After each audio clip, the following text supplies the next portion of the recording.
Right now at 4:30, absentee ballots are supposed to be a voting option for people worried about the coronavirus. But now some Connecticut officials are warning that cuts to the post office could impact the 2020 presidential election.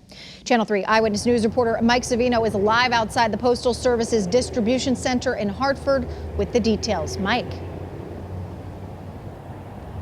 Yes, and Aaron, we're already seeing complaints about mail being slower because of some of these cost-saving measures being put into place.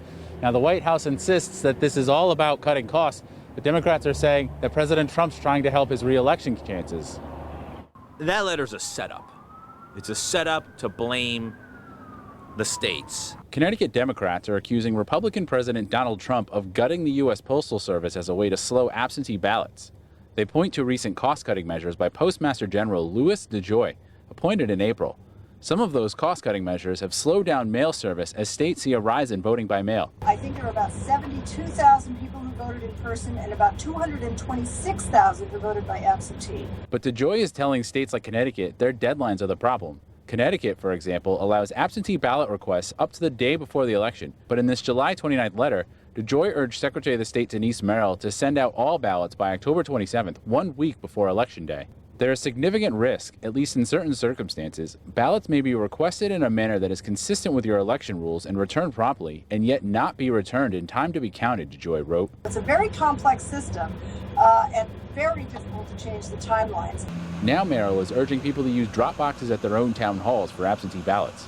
Cost-cutting measures include limiting overtime and removing 617 mail sorting machines nationwide. Trump denied trying to impact the election. I have encouraged everybody, speed up the mail, not slow the mail. But Attorney General William Tong says Trump has publicly questioned the validity of voting by mail.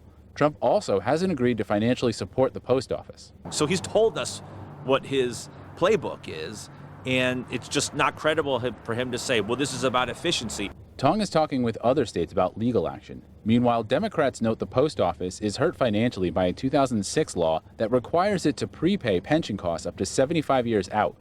They also say the Postal Service is essential for medicine, business, and other deliveries. The Postal Service is part of our lifeblood in this democracy. It's the reason why the Postal Service is one of the very few functions of the federal government that is specifically enumerated in the Constitution. Now, Merrill says one of those timeline problems is some of the deadlines that allow third parties to get their candidates on the ballot. We did reach out to the U.S. Postal Service today for comment, but so far we have not heard back. Live from Hartford, Mike Savino, Channel 3 Eyewitness News.